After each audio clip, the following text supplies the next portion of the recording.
하나님의 말씀은 우리 구약 성경입니다.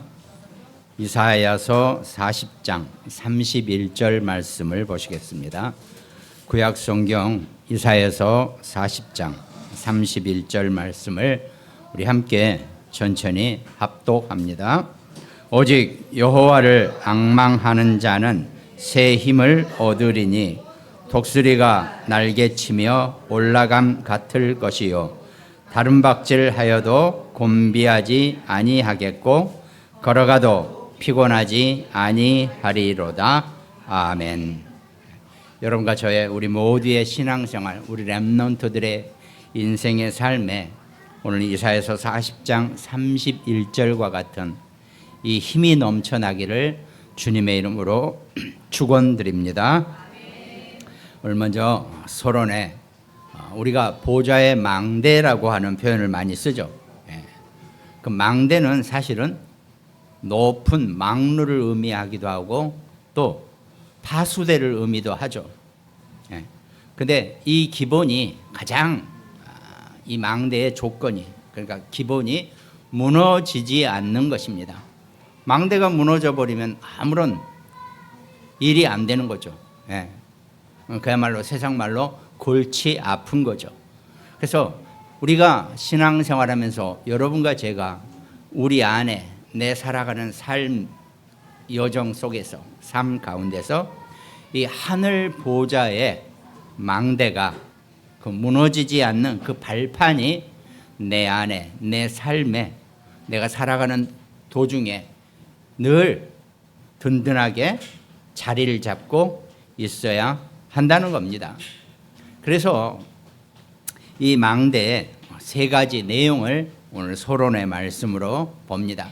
그러니까 이 망대 안에 우리가 정말 비축하고 우리가 붙잡아야 되고 놓치지 말아야 될 것을 많이 있죠. 그런데 세 가지 정도로 서론의 말씀을 한번 나눠봅니다.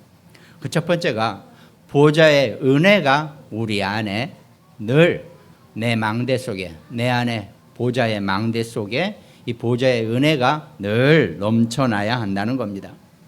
성경 말씀으로 보면은 시편 9편 4절에 주께서 나의 의와 송사를 변호하셨으며 보좌에 앉으사 의롭게 심판하셨나이다 그랬습니다. 그러니까 하나님의 보좌는, 하늘 보좌는 늘 여러분과 제게 어떤 상황이 닥칠지라도 의롭게 심판해 주신다는 겁니다. 그럼 사실 이 의롭게라는 의미 자체도요, 진실되게라고 하는 의미도 맞지만은 의롭다는 얘기는 그리스도를 붙잡는 의를 의미합니다. 그러니까 그리스도의 의의 심판을 우리에게 하신다는 겁니다. 여러분과 저는 분명히 그리스도의 의를 붙잡은 사람들이 정확하죠. 왜? 예수 그리스도를 영접하고 하나님의 자녀가 됐기 때문에 우리 안에는 그리스도의 의가 이미 우리 안에 정확하게 꽂혀 있다는 거죠. 그러니까 우리는 심판의 대상이 아니라 그랬죠. 보좌에서 나의 의와 송사를 변호해 주신다 그랬습니다. 주의 보좌 자체가 여러분과 제가 일단 내 안에 늘 정확하게 그 의미가 정리되어야 하는 거죠. 또 성경 말씀 히브리서 1장 8절에 보니까 아들에 관하여는 하나님이여 주의 보좌는 영영하며 그랬습니다. 하나님의 보좌는 영영하게 여러분과 제게 은혜를 베푸시고 우리와 늘 함께 하신다는 겁니다. 그래서 히브리서 4장 16절에 보니까 그러므로 우리는 긍휼하심을 받고 때를 따라 돕는 은혜를 얻기 위하여 은혜의 보좌 앞에 담대히 나아갈 것이라 그랬습니다. 보좌 자체가 은혜의 보좌라 그랬죠. 여러분과 제가 그 하나님의 보좌가 늘 나와 함께 하시고 나를 떠나지 아니하시고 내게 때를 따라 돕는 은혜를 우리에게 주신다는 겁니다. 이 의미를, 이 보좌의 의미를 내가 정확하게 붙잡고 이 보좌의 은혜를 내 안에 보좌의 망대 속에 내가 제대로 말씀으로 늘 간직해야 한다는 겁니다. 또 계시록 말씀 중에 계시록 7장 17절에 이는 보좌 가운데에 계신 어린 양이 그랬습니다. 보좌 가운데 어린 양이 계신다 그랬죠. 어린 양은 곧 그리스도를 의미한단 말입니다. 예수 그리스도는 여러분과 저의 모든 것입니다.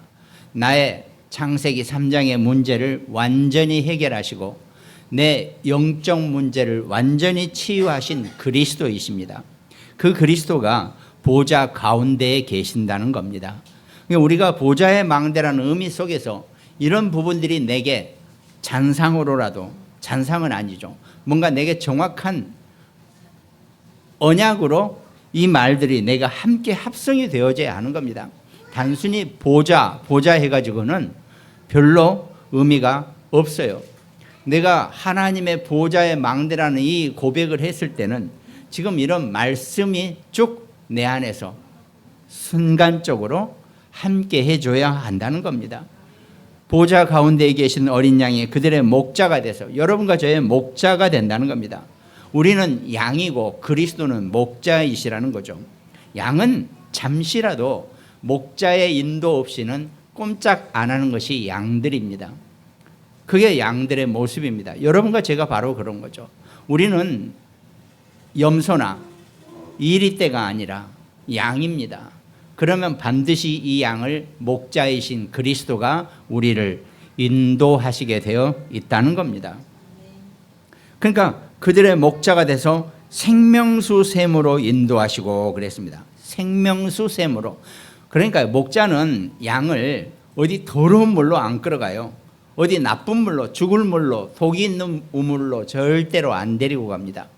생명수 샘으로 우리를 인도하시는 그리스도가 나의 주인이시고 보좌 가운데 계신다 그랬죠. 그러니까 우리가 보좌의 망대라는 이 언약을 표현했을 때는 이런 메시지들이 내 안에 어느 정도 정리가 돼 있어야 돼요. 그 언약도 함께 내가 보좌의 은혜를 붙잡아야지 내가 온전한 힘이 되어지고 능력이 되어진다는 겁니다. 하나님께서 그들의 눈에서 모든 눈물을 씻어주실 것임이라. 목자이신 그리스도가 양인 여러분과 저에게 내가 인생을 살아가면서 육신의 삶을 살면서 참 인생마다 전부 다 다르죠. 그러나 그 인생 중에 모든 눈물을 씻어주신다 그랬습니다. 다 각자 말로 표현이 안 되는 이런저런 많은 어려움과 문제가 우리에게 분명히 있다는 겁니다. 그래도 어떻습니까? 그 모든 눈물을 우리 눈에서 그리스도가, 목자이신 그리스도가 다 씻어주신다고 성경은 약속하고 계신다는 겁니다. 이 언약이 보좌의 망대 속에서 그 보좌의 은혜 안에 담겨 있어야지 진정한 보좌의 망대가 되는 겁니다. 늘 이 언약과 함께 보좌의 망대가 가야 되는 거죠. 또 계시록 21장 5절에 보니까 보좌에 앉으신 이가 이르시되 보라 내가 만물을 새롭게 하노라 하시고 만물을 새롭게 해 주신다는 겁니다. 새 것이 좋다 이 말이 아닙니다. 우리의 모든 영적인 문제나 과거의 것 전부 다 그런 것을 새롭게 바꾸어 주신다는 겁니다. 또 이르시되 이 말은 신실하고 참되니 기록하라 하시고 또 내게 말씀하시되 이루었도다. 나는 알파와 오메가요 처음과 마지막이라. 내가 이 생명수 샘물을 목마른 자에게 값없이 주리니 그랬습니다. 여러분과 제가 보좌의 망대 언약을 고백할 때는 알파와 오메가요 처음과 마지막이신 그 그리스도께서 우리에게 생명수 샘물을, 우리는 늘 목마른 자들입니다. 사실은 별로 나는 목이 안 마른데요 라고 얘기하실 분이죠. 그거는 물을 얘기하는 거고 진정한 영적의 생명수 샘물로 우리가 목마르지 않아야 하는데 우리는 늘 창세기 3장 사건 이후로 원죄 속에 파묻혀 있다 보니까 우리는 늘 목마른 자들이 맞다는 겁니다. 나는 목 하나도 안 마른데요 라고 하는 것은 내가 아직 영적인 의미를 이해하지 못하는 겁니다. 우리는 늘 영적으로 목마른 자들이었습니다. 불신 상태에 있었거나 예수 그리스도를 영접하고 하나님의 자녀가 된 상태로 왔거나 똑같이 우리는 그 영적인 목마른 상태에 있었다는 겁니다. 그런데 알파와 오메가요, 처음과 마지막이신 그리스도가 생명수 샘물로 우리의 목마른 것을 완전히 해결해 주셨다는 겁니다. 그것이 보좌의 은혜입니다. 우리가 보좌의 망대를 고백하고 보좌의 은혜를 고백할 때, 보좌라는 말을 쓸 때 이 은혜를, 이 언약의 은혜를 내가 정확하게 내 것이 되게 내가 해야지 비로소 그 보좌의 은혜와 축복을 내가 누리게 되는 것입니다. 서론의 두 번째는 보좌의 능력입니다. 보좌의 능력은 출애굽기 9장 16절, 내가 너를 세웠으면 나의 능력을 네게 보이고 내 이름을 온 천하에 전파되게 하려 하였습니다 그랬습니다. 나의 능력을 네게 보인다 그랬어요. 여러분, 하나님의 능력을 우리에게 직접 보여주신다고 말씀하고 계십니다. 그것이 보좌의 능력입니다. 그냥 우리가 늘 보좌의 능력, 하나님이 보여주신 보좌의 능력을 내가 체험하고 내가 그걸 마음껏 누릴 수 있어야 하는 거죠.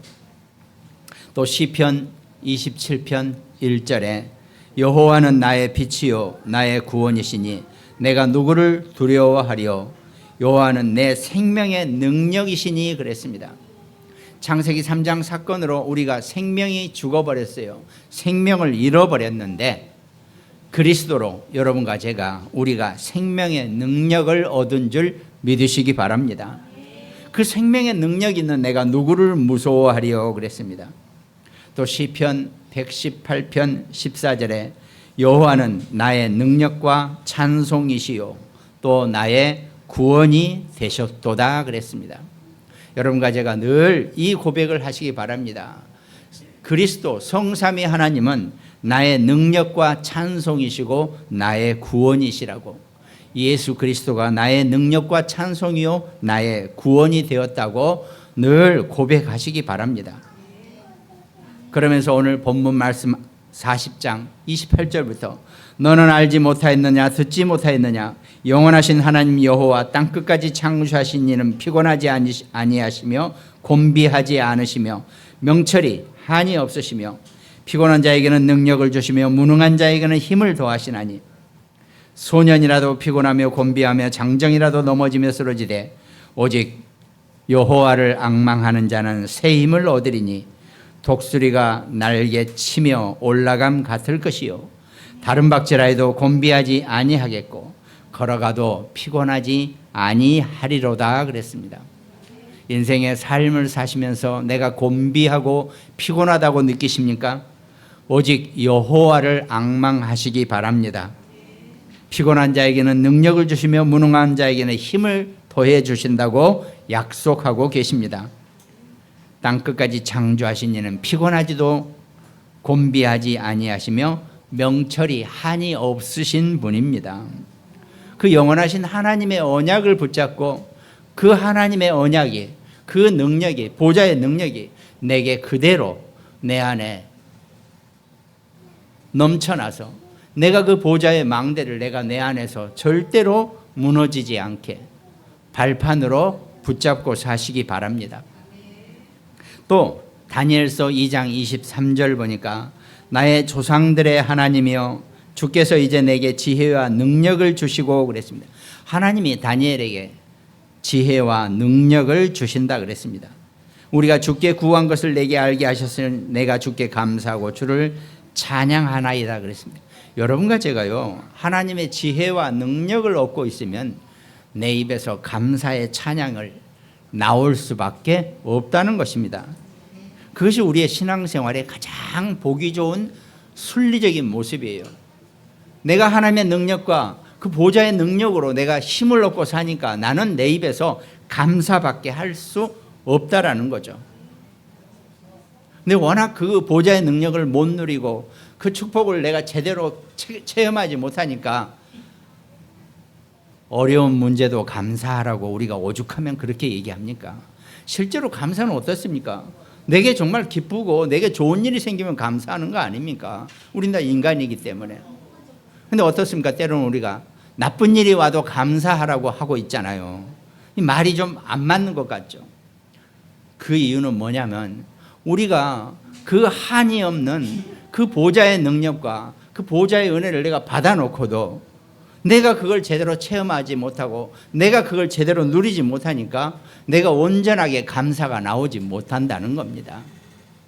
그래서 그냥 역설적으로라도 나쁜 일에도 감사하세요라고 우리가 표현을 하는 것뿐이에요.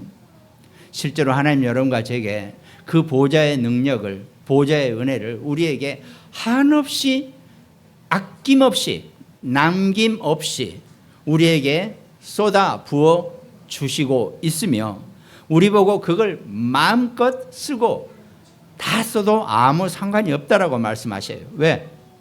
다 쓰는 게 아니에요. 우리는 다 쓸 수도 없지만은 써도 계속 넘쳐나게 부어지는 것이 하나님의 은혜와 하나님의 능력이라는 것입니다. 우리가 적어도 그런 신앙생활 속에 살아갈 수 있어야 한다는 거죠. 그러면서 로마서 1장 16절에 내가 복음을 부끄러워하지 아니하노니 이 복음은 모든 믿는 자에게는 구원을 주시는 하나님의 능력이 됨이라 그랬습니다. 바울은 이걸 알았어요. 이걸 누렸단 말이죠. 이 보좌의 능력을 누렸단 말이죠. 이 은혜를 누렸기 때문에 내가 복음을 부끄러워하지 않는다 그랬죠. 이 복음은 모든 믿는 자에게 구원을 주시는 하나님의 능력이라 그랬습니다. 바울은 이 능력을 본 사람이에요. 바울은 이 능력을 누리는 사람이란 말이죠. 그럼 무엇이 바울에게 이 능력을, 이 은혜를 누리게 했습니까? 바울은 말씀 안으로 깊이 들어간 사람입니다. 구약의 율법 안에, 율법이라고 해서 나쁜 게 아닙니다. 하나님의 율법을 온전하게 묵상하고 누리는 그런 사람이었죠. 거기다가 그 율법의 완성이신 예수 그리스도를 붙잡아 버린 사람이에요. 그러니까 바울은 그 완벽한 말씀의 완성인 예수 그리스도까지 완전히 붙잡으니까 은혜가 넘쳐날 수밖에 없다는 겁니다. 그러니까 어떤 어려운 일이나 문제 앞에서도 바울은 그야말로 그 은혜를 누리는 사람이었다는 거죠. 육신의 것은 단순히 육신의 겉의 것이라는 것, 그걸 바울은 분명히 봤다는 겁니다.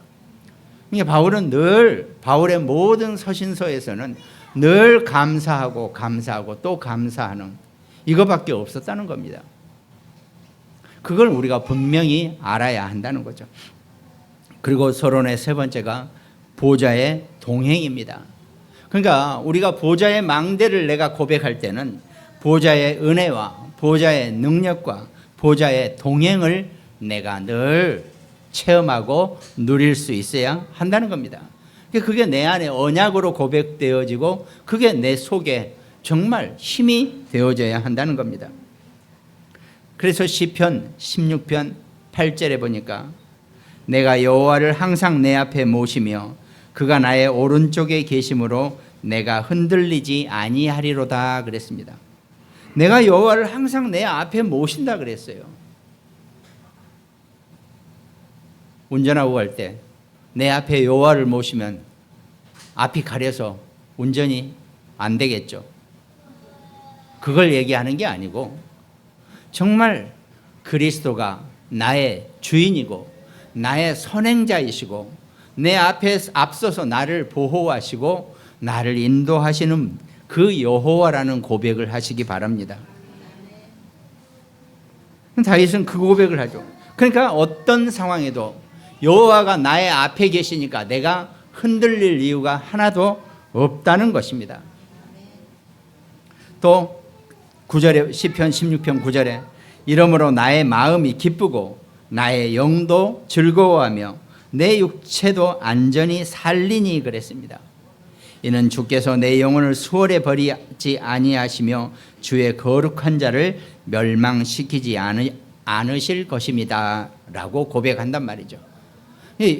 하나님은 여러분과 저를 절대로 버리지 아니하시고 우리를 인도하시고 이끌어 가시고 우리에 있는 모든 창세기 3장의 원죄의 운명과 저주와 재앙과 팔자의 문제를 십자가의 그리스도로 완전히 해결하시고 우리를 온전하게 치유케 하신다는 겁니다.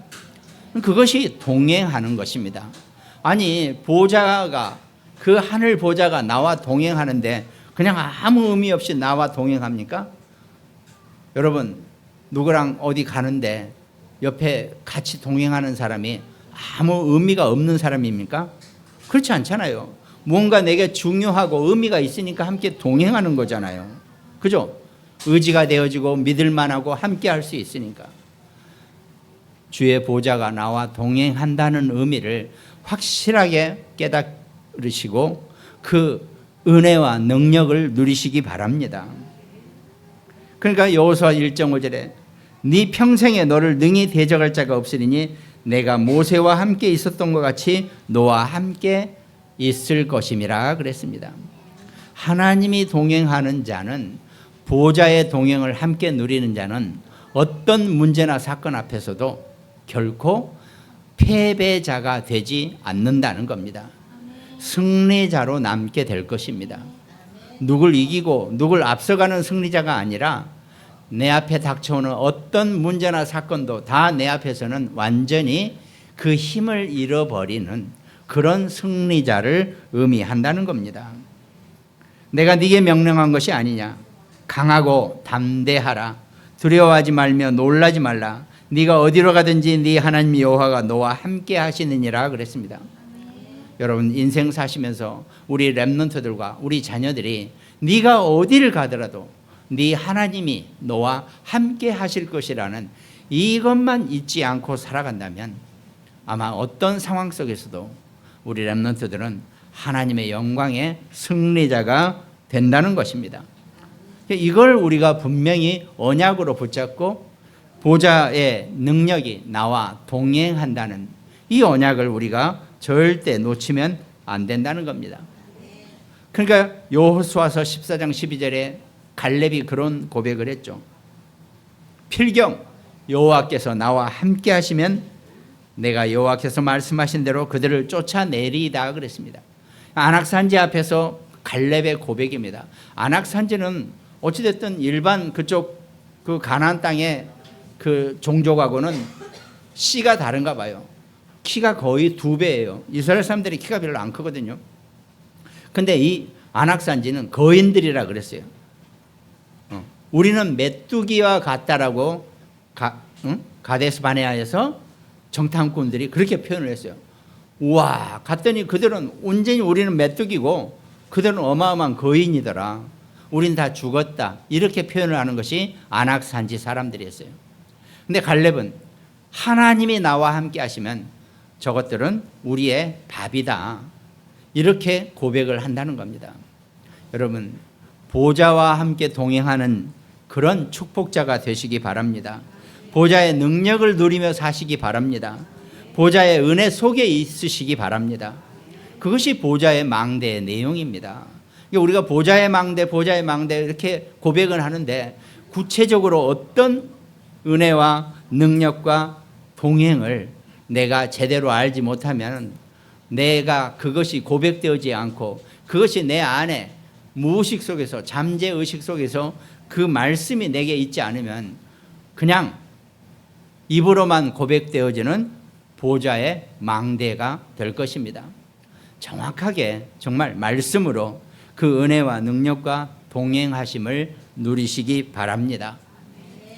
그래서 마태복음 28장 20절에도 내가 너희에게 분부한 모든 것을 가르쳐 지키게 하라. 볼지어다 내가 세상 끝날까지 너희와 항상 함께 있으리라. 내가 너희와 항상 함께 동행할 것이다. 이걸 약속하셨다는 겁니다. 이 동행의 은혜를, 응답을 절대로 놓치지 마시기 바랍니다. 그럼 본론에 우리가 이 보좌와 동행하고 보좌의 능력을 누리고 보좌의 은혜 속에 있다는 것은 하나님과 함께 동행하며 하나님과 교제하는 것입니다. 사실은 우리가 옆에 같이 누가 동행자가 있는데 한마디 말 않고 둘이 걸어간다고 생각해 보십시오. 그게 무슨 동행자고 그게 무슨 함께하는 사람입니까? 계속 서로 얘기를 나누고 서로 말을 나눠야 될 거 아닙니까? 여러분도 마찬가지입니다. 인생을 사시면서 하나님과 대화를 많이 하시기 바랍니다. 하나님과 교제를 하시고 사시기 바랍니다. 하나님과의 교제는, 보이지 않는 하나님과의 교제는 다른 길이 없어요. 기도하는 것입니다. 기도 속에 우리가 있어야 해요. 늘 기도하는 거죠. 그런데 그 기도가요, 하나님과 옆에 마치 하나님이 계시듯이 늘 교제하는 겁니다. 하나님 이거는 왜 이러죠? 하나님 이건 왜 이것 때문에 이렇습니까? 하나님 이게 무슨 일이죠? 하나님 저 이거 잘 모르겠어요. 이거 하나님이 해결 좀 해주세요. 이게 하나님이 얼마나 기뻐하시는 언어인지 아마 모르실 거예요, 여러분들이. 하나님이 자기를 찾는 백성이 자기에게 이런 거 저런 걸 물어보는 것을 너무 기뻐하신다는 겁니다. 하나님은. 기독교인이 그 하나님을 기쁘시게 하는 원리를 뭘 잘해서 이것도 하나님의 조금 하시겠죠. 그렇지만 하나님은 당신을 알아주시고 자기와 교제하고 자기와 대화를 나누는 자녀를 최고로 기뻐하신다는 겁니다. 그래서 예수님의 24시 기도는 어떤 것인가가 오늘 본론의 첫 번째입니다. 그것도 말씀입니다. 오전에 예수님은 하루 생활을 이렇게 시작하신 겁니다. 마가복음 1장 21절에 그들이 가버나움에 들어가니라 예수께서 곧 안식일에 회당에 들어가 가르치시기를 심해. 오전에는 예수님께서 회당에서 말씀을 가르치시고 귀신을 쫓아내셨다 그랬습니다. 또 오후에는 마가복음 1장 30절 시몬의 장모가 열병으로 누워있는지라 사람들이 곧 그 여자에 대해 예수께 여짜온대 나아가서 그 손을 잡아 일으키시니 열병이 떠나고 여자가 그들에게 수종되니라 그랬습니다. 그러니까 오후 시간에는 열병으로 누워있는 시몬은 베드로를 의미합니다. 베드로의 장모를 치유하셨다 그랬죠. 예수님은 계속 24시 하나님과 교제하시면서 이런 역사를 계속 진행하셨다는 겁니다.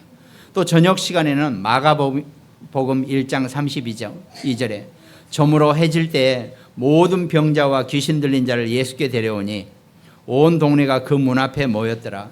예수께서 각종 병이 든 많은 사람을 고치시며 많은 귀신을 내쫓으시되 귀신이 자기를 알므로 그 말하는 것을 허락하지 아니하시니라 그랬습니다.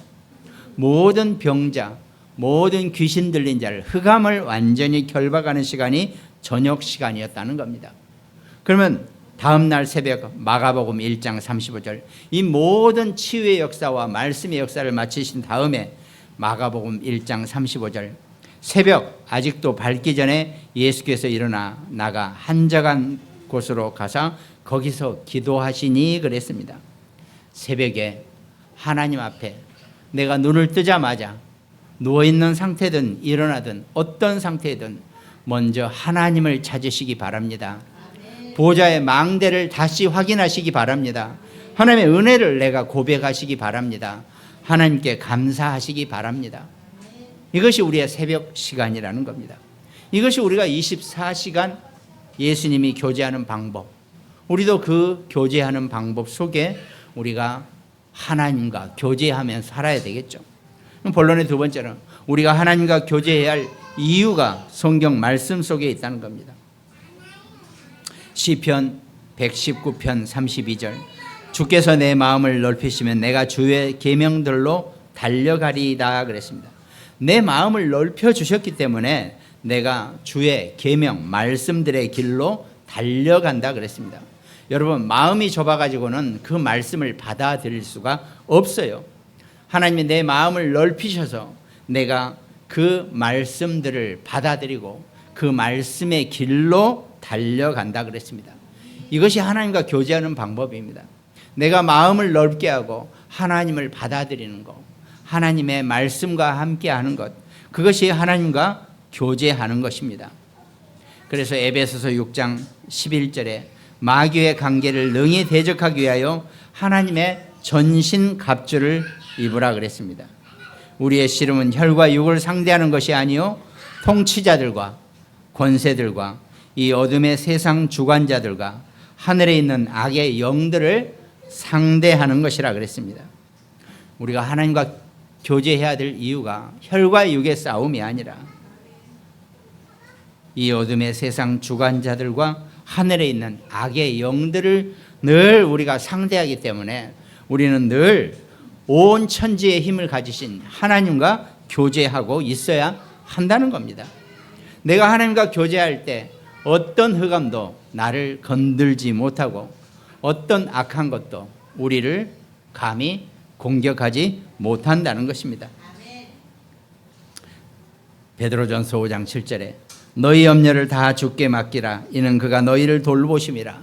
근신하라 깨어라. 너희 대적 마귀가 우는 사자같이 두루 다니며 삼킬 자를 찾는다 그랬습니다. 우리를 삼킬 마귀가 우는 사자같이, 우는 사자라는 것은 배고픈 사자를 의미합니다. 사자는 배고플 때 울어요. 그 외에는 안 웁니다. 그러니까 배가 고프다는 얘기는 사자가 무엇이든지 닥치는 대로 빠른 속도로 잡아먹겠다는 거예요. 그만큼 우리 주위를 두루 다니면서 삼킬 자를 찾는다는 거죠. 마귀에게 조금만 틈을 내주면요, 즉시로 공격해 오게 되어 있다는 겁니다. 그래서 우리가 24시간 하나님과 교제해야 될 이유가 거기 있다는 겁니다. 여러분과 저는 분명히 구원받았죠. 마귀는 우리를 절대로 손끝 하나 건드릴 수가 없어요, 사실은. 그런데 우리를 24시간 속이려고 한다는 겁니다. 우리가 속아요, 그냥.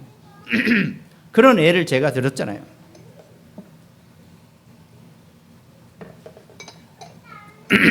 등산을 가는데 수풀에서 뱀꼬리가 꾸불꾸불하고 있어요. 그럼 어떻습니까? 징그럽기도 하지만 놀래서 뒤로 나동그라진단 말이죠. 근데 가서 일어나서 가만히 가보니까 머리가 깨진 뱀이에요. 머리 깨진 뱀은 나를 물지도 못하고 나를 공격하지도 못한다는 겁니다. 하나님의 자녀 앞에 뱀은, 사단은, 흑암은 이미 그 머리가 십자가의 그리스도로 완전히 깨진 줄, 이건 믿는 게 아니에요. 확신하시기 바랍니다. 그렇게 아시기 바랍니다. 이건 뭐 막 믿는 게 아니에요. 이미 여러분과 저 앞에서는요, 뱀은 그 머리가 깨져버린 상태라니까요. 그러니까 우리에게 아무런 해를 끼칠 수가 없어요. 단지 뭡니까? 꼬리를 흔들고 있으니까 우리가 워낙 기본적인 생각이 있다 보니까 거기에 홀라당 넘어가는 거죠. 그래서 완전히 뒤로 나동그라져 가지고 허리 삐고 목 삐고 다리 삐고, 그게 기독교인이에요. 속지 마시기 바랍니다. 이놈들은 틈만 나면 우리를 삼키려고 우는 사자같이 돌아다니지만 미안하지만 우리 머리카락 하나도 못 건드려요. 어림도 없습니다. 우리를 건드리지 못해요. 단지 우리를 으르렁 하면서 우리를 꼭 잡아먹을 처럼, 우리를 공격하는 것처럼 우리를 속인다는 겁니다. 여러분과 제가, 우리 자녀들이 속지 마시기 바랍니다. 어떤 상황에 있다 할지라도 속지 마시기 바랍니다. 그러면 됩니다.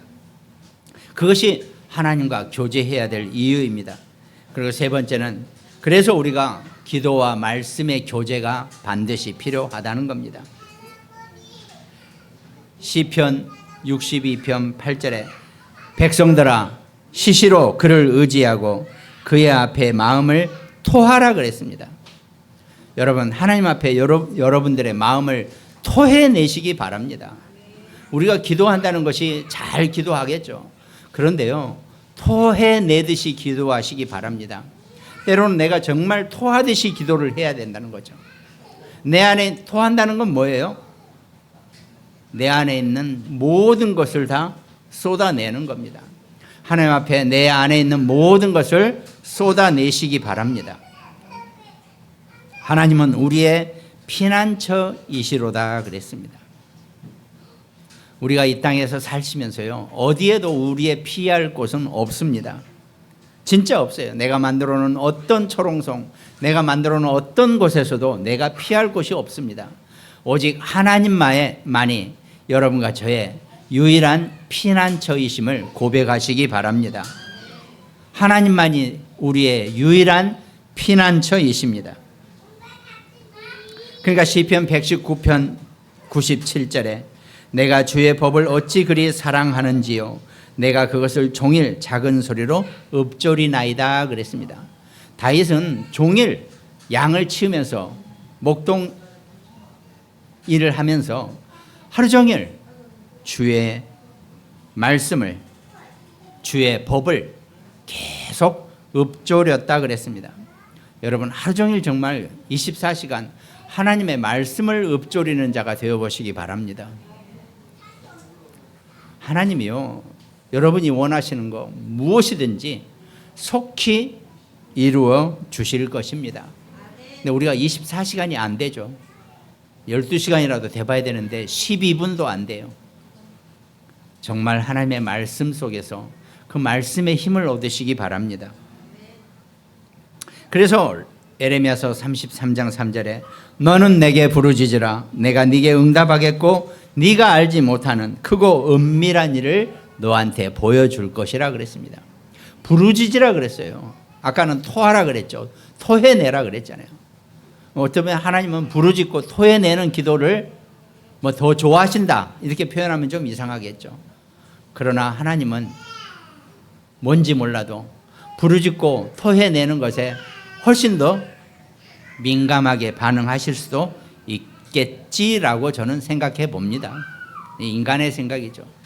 그러나 24시간 내가 말씀을 붙잡고 읊조리는데 하나님이 나의 편이 되시고 내 어떤 부족한 것도 채워주시고 불편한 것도 해결해 주실 줄로 믿습니다. 그래서 에베소서 3장 15절에 이름을 주신 아버지 앞에 무릎을 꿇고 비노니 그의 영광의 풍성함을 따라 그의 성령으로 말미암아 너희 속사람을 능력으로 강건하게 하시오며 그랬습니다. 여러분 하나님 앞에 고백하고 말씀을 읊조릴 때 우리 안을 능력으로 강건하게 해 주신다 그랬습니다. 여러분 사람은요 육신도 마찬가지지만 영적으로도 강건한 자가 되어야 합니다. 기독교인이 영적으로 강건하지 못하면 속게 되어 있다 그랬잖아요. 아까처럼. 아니 아까 그 뱀 예를 들어도 아니 꼬리를 흔들고 있다 그래서 그거 놀랄 게 어디 있습니까? 근데 나도 모르게 저도 놀랄 겁니다. 뒤로 나동그라지겠죠. 더군다나 비탈에서 나동거리지만 무슨 일이 생깁니까? 몇 바퀴 더 굴러요. 평지도 아니고. 근데 우리의 인생 살아가는 길은 늘 산처럼 비탈길입니다. 거기서 마귀를 만나더라도 절대로 속지 마시고 당하지 마시고 능력으로 강건하시기를 주님의 이름으로 축원드리겠습니다. 그러면서 결론은 우리가 하나님과 교제를 방해하는 것이 있다 그랬죠. 어둠에 속는 것이라 그랬습니다. 요한일서 1장 5절에 보니까 우리가 그에게서 듣고 너희에게 전하는 소식은 이것이니 곧 하나님은 빛이시라 그에게는 어둠이 조금도 없으시다는 겁니다. 하나님은 빛이십니다. 여러분과 제가 빛이신 하나님과 함께 하시고 그 빛을 바라보고 가시기 바랍니다. 그러면 어둠은 조금도 우리를 방해하거나 우리를 건드리지 못한다는 겁니다. 방해받지 마시고 하나님과 교제하시기 바랍니다. 내 말씀이 안 들리면 하나님의 이름을 부르시기 바랍니다. 어떤 것도 여러분과 저를 하나님과의 교제에서 방해할 것은 아무것도 없다는 겁니다. 그 언약을 붙잡고 사시기 바랍니다. 요한일서 1장 8절에 우리가 죄가 없다고 말하면 스스로 속이고 또 진리가 우리 속에 있지 아니할 것이요 만일 우리가 우리 죄를 자백하면 그는 미쁘시고 의로우사 우리 죄를 사하시며 우리를 모든 불의에서 깨끗하게 하실 것이요 그랬습니다. 우리가 하나님 창세기 3장 하나님을 떠난 죄인인 줄 우리가 모르고 사는 것처럼 불행이 없습니다. 우리가 원래 하나님을 떠난 죄인임을 고백하시기 바랍니다. 그 죄인의 체질이 육신의 체질이 살아있는 동안 내게 남아있다는 것을 고백하시기 바랍니다. 그러면 하나님은 우리를 눈처럼 희게 깨끗하게 해주신다고 약속하십니다. 그래서 우리가 하루를 시작하면서 가장 평안하고 우리를 정말 즐겁게 하고 행복하게 하고 또 우리가 고요한 답을 얻는 그런 시간이 필요하다는 겁니다. 그 아침은 시간 정하지 말고 눈 뜨면서 평안한 기도를 아침을 평안하게 시작하시기 바랍니다. 근데 아침을 평안하게 시작하지 못하는 이유가 대부분 늦잠을 자서 그래요. 내가 늦잠이 많다 그러면 아침을 좀 저녁에 일찍 주무시면 됩니다. 아침을 평안하게 시작하시기 바랍니다. 그리고 낮에는 모든 것을 보고 누릴 수 있어야 돼요. 왜? 삼라만상의 모든 것이 하나님이 지으신 것이고 하나님이 운행하시는 거예요. 그럼 솔직히 나쁜 것도 하나님이 허용하신 거라는 겁니다. 그것도 분명히 하나님의 뜻과 이유가 있는 거예요. 그걸 보고 하나님의 계획을 보시기 바랍니다. 하나님의 계획을 누리는 것이죠. 그것도 하나님이 허용하신 것이고 그 일도, 내게 일어나는 그 일도 하나님이 내게 무언가를 주시기 위한 것이라면 나는 그것을 누릴 수 있어야 한다는 겁니다. 그러면서 밤 시간에는 답을 얻으시기 바랍니다. 오늘 하루에 답을 얻으시고 살면서요, 오늘 주무시면서 저녁에 딱 잠을 누웠을 때 바로 자는 사람이면 정말 건강하신 분이죠. 근데 대부분이 약 5분 내지 10분은 시간이 걸릴 거 아닙니까? 그때 다른 생각할 거 없어요. 오늘 하루를 되짚어보면서 하나님이 내게 주신 은혜와 내가 하나님의 능력을 누리는 그 시간을 감사하고 즐기시기 바랍니다. 그러면서 무언가 해결되지 않은 문제에 있어서는 하나님의 답을 얻으시기 바랍니다. 하나님 여러분과 제게 반드시 해답을 주시고 열쇠를 이미 우리에게 주셨다라고 약속하셨습니다. 그것이 우리가 하나님과 교제하는 방법입니다. 하나님 절대로 여러분과 저를 고아와 같이 내버려 두지 아니하신다고 하신 이유는 늘 우리와 함께 하시고 영원히 함께 하신다고 하신 겁니다. 항상 함께 하시기도 하지만 영원히 함께 하신다는 거예요. 우린 보통 내가 죽으면 끝난다라고 생각하겠죠. 아니에요. 죽음은 새로운 시작이라 그랬습니다.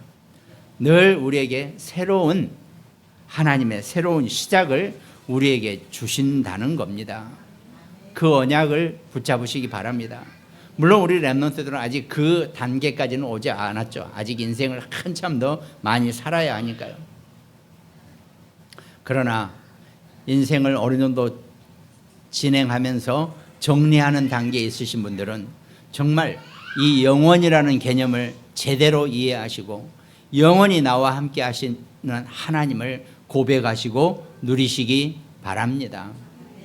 우리에게는 사실 우리도 이제 나이가 들면요, 우리에게는 영원이 필요합니다. 왜요? 우리는 얼마 안 남았거든요, 다들. 그러니까 우리에게 사실은 영원이라는 것은 젊은 사람들에게 필요한 게 아니고 우리에게 필요하다는 겁니다. 시간이 다 됐지만 제가 주중에 밤에 한 2시쯤에 잠을 깬 적이 있어요. 꿈에 내가 얼마나 울었는지 진짜 악 울다가 잠을 깼어요. 그러니까 혼자 소파에 앉아서 가만히 생각해 봤죠. 그냥 평소는 아니죠. 저와 친한 어떤 권사님이 돌아가셨더라고요. 꿈에 그냥 인지되는 거죠. 그리고 뭔가 그 권사님의 그 옷가지가 많이 남아 있어요. 그게 이제 인지는 돌아가셨는데 남은 건 이거다라고 제가 인지를 한 거죠. 그러면서 제가 막 어마어마하게 울었어요. 그래서 잠을 깼는데 그 권사님이 돌아가신 게 그렇게 슬픈 일인가 내가 생각해 봤어요. 근데 그게 아니더라고요. 내가 그렇게 악악 운 이유는 내가 곧 그렇게 갈 것이라는 생각이 드니까 그렇게 악악거린 것 같아요. 그렇다고 그게 슬픈 게 아니죠. 뭔가 정리가 되지 않는 죽음은 너무 억울한 죽음이에요. 정말 이 그리스도의 복음과 이 예수 그리스도의 언약의 그 안에서의 우리의 인생의 마무리를 하고 우리는 영원 속에 하나님과 그리스도와 함께 한다는 그런 소망을 가져야 되기 때문에 우리가 정말 인생을 살면서, 근데 이거는요, 죽어도 젊은 사람들은 렘넌트들은 이해를 못해요. 왜? 아직 남았거든요. 이건 미안하지만 절대로 이해 못하는 얘기예요. 그러나 이거 우리 나이 드신 분들은요, 제 얘기가 조금 동감이 될 겁니다. 이건 그분의 죽음도 참 슬픈 일이었지만 꿈속에서 그 반은 내 것이었어요. 나의 마무리. 우리가 인생 살면서 정말 하나님 앞에서 정말 내가 어떻게 인생을 마무리하고 정말 하나님의 능력을 가지고 그 축복을 가지고 살아가야 할 것인지 정말 힘을 얻는 여러분과 저 우리 모두가 되시기를 주님의 이름으로 축원드리겠습니다. 오늘 함께 말씀 나누는 우리 모든 가정들, 또 굿모닝 병원 현장, 또 우리 태안 안지영 집사님, 또 광주, 우리 오랜만에 광주에 우리 강정자 목사님이 함께 예배에 참석하셨습니다. 또 강릉지교회, 또 일본과 미국에서 함께 말씀 나누는 우리 장로님들, 또 여주의 김정봉 권사님, 또 대구의 전여진 소위, 또 우리 수원의 김다정 씨와 그 모친, 또 우리 안성의 소유린의 하나님이 늘 함께하는 말씀의 축복자로 승리하게 되시기를 주님의 이름으로 축원합니다. 기도하겠습니다. 하나님 감사합니다. 우리 인생을 사랑하시고 우리 인생을 돌보시고 우리와 늘 함께 하신다고 약속하셨으니 보좌의 은혜가 우리 안에 넘치게 하시고 그 능력이 우리 속에 있게 하시고 동행하심이 늘 우리를 지키고 우리 자녀들을, 우리 후대를 인도하시는 줄로 믿습니다. 그 축복자로 살아가는 우리 모두가 되게 하여 주시옵소서. 감사를 드렸고 우리를 구원하신 예수 그리스도 이름으로 기도합니다. 아멘.